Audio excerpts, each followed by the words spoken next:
Hi everyone, great to see you again.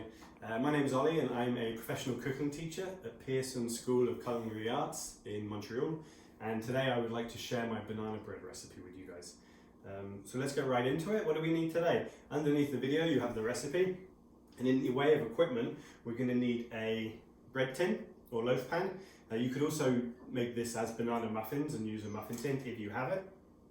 I've lined it with parchment paper, and I've just buttered the parchment paper also. You can use vegetable oil if you like, just to make sure it definitely won't stick. We need 2 mixing bowls, a spatula or a wooden spoon, a whisk, a toothpick or wooden skewer, and a fork, and we're good to go. So first things first, we are going to take our dry ingredients, the flour, all-purpose flour, our caster sugar, white sugar, our soft brown sugar or demerara sugar, baking powder, a little bit of salt, and we're just going to give it a little whisk up just to break up all the sugar and to make sure it's all mixed a little bit. And then we can put that to one side for a second. And then in this bowl we're going to do our wet ingredients. So starting with our bananas, speckled, a little bit soft already. These are perfect for banana bread. What you can also do, when your bananas are starting to go bad, rather than throwing them away, you can put them in a Ziploc into your freezer, and then once you get to 3, you can take them out of the freezer and make banana bread, and they turn themselves into puree in the freezer too, which is handy. So just using our hands, we're going to start to turn the bananas into a puree in the skins. We'll do that for all 3.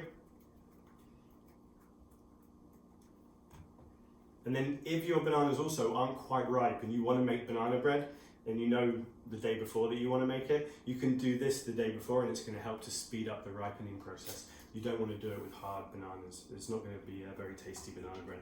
So we'll squeeze them into the bowl. 3 medium-sized. And as you can see, they've already started to turn into a puree nicely. And the last one.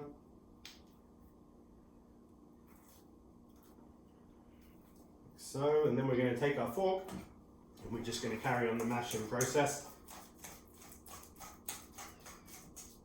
Doesn't take long.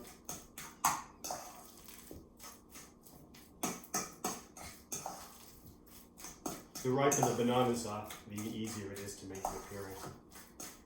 So that's that. That's good. Now we're going to incorporate all the rest of our wet ingredients into there.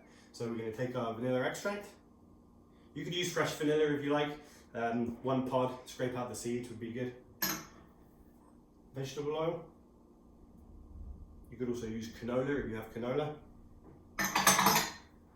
Our eggs, 2 eggs. I've just whisked them up on their own already to start the process. That. A little bit of sour cream. And then we're going to use this whisk.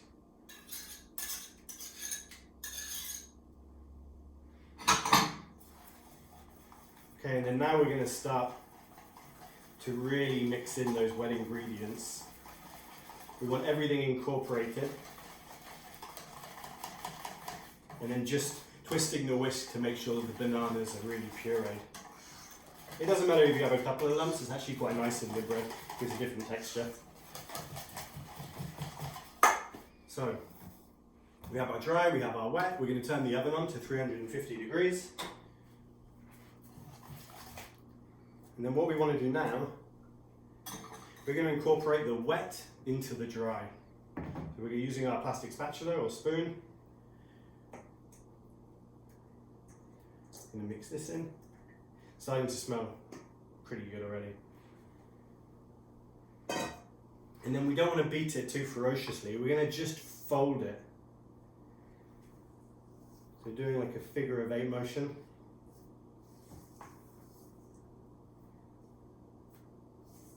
And then we want to do this until everything is just incorporated together.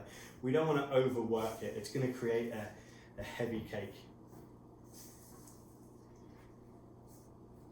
And then once you can see that most of the flour has been incorporated into the wet ingredients, we can then take our chocolate and nuts. In the recipe it says 2/3 of a cup, 1/3 of a cup of chocolate, 1/3 of a cup of walnuts. I have semi-sweet chocolate and toasted walnuts. You can swap out these two ingredients for anything. You can do pecans, white chocolate, dark chocolate. You could do flaked coconut, goji berries. I like to put chia seeds in my banana bread too. As long as you respect the ratio of 2/3 of a cup of mix-ins, you can change them for whatever you like. So now we're going to put these in. We put them in last because we don't want them to break up too much. And this way, because the mixture's already, it's already mixed in together, they won't sink to the bottom. They'll be evenly spread out through the loaf. So again, very gently, just folding, not beating it too much. And then once the nuts and chocolate are nicely incorporated, it's ready to go in our tin. So, take my pre-prepared tin, I'm just going to spoon it in.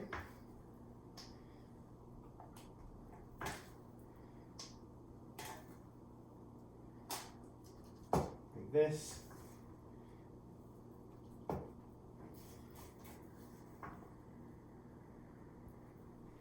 Make sure we get everything. We'll save a little bit. Someone might want to clean the bowl out after. And then, just going to tap it down. Make sure it's all the way into the corners. And then what I like to do, just to do a little bit extra, I like to put my banana also on top of the cake. So I'm going to take one of the bananas that I didn't mush up.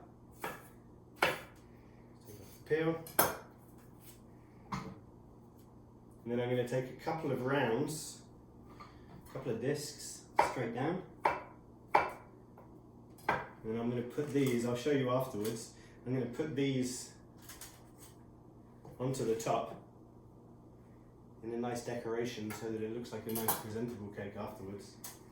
Put a half in there as well. I'm not pushing it too far in.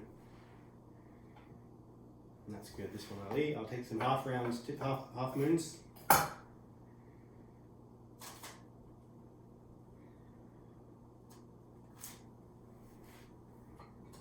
And then, let me see if I can just bring that forwards for you a little bit. As you can see, I've just placed the bananas in a nice way that I think is going to look nice after it baked. I'm also going to take a little bit of extra brown sugar and I'm going to sprinkle this on top of the bananas so we get a little bit of caramelization once they're baking in the oven.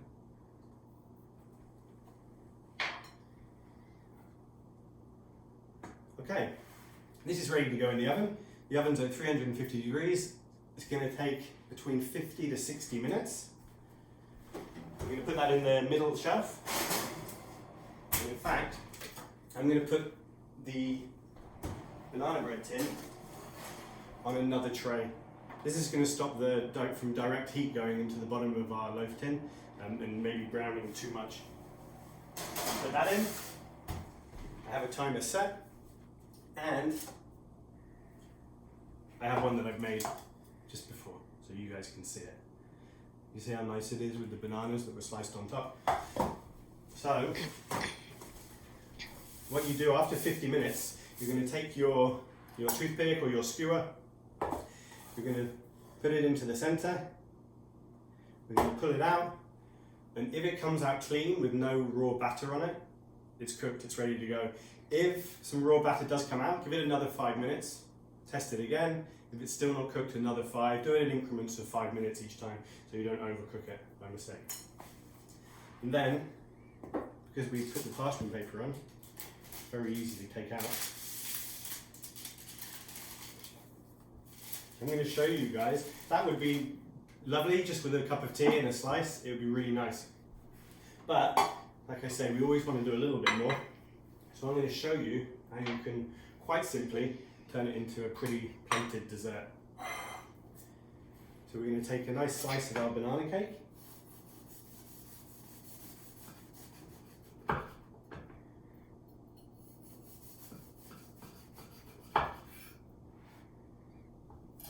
like this. Put that in the middle of the plate. And then what I have over here, I have some mascarpone cheese, which I've just whipped up with a little bit of icing sugar. I put it in a piping bag with a little round nozzle at the bottom, and I'm just going to do a couple of little dots of mascarpone. This has got a really nice texture, and it goes really well with the chocolate and the walnuts. I'm going to take some mint leaves. Just going to pick off some nice mint leaves. Put them on top of some of the mascarpone.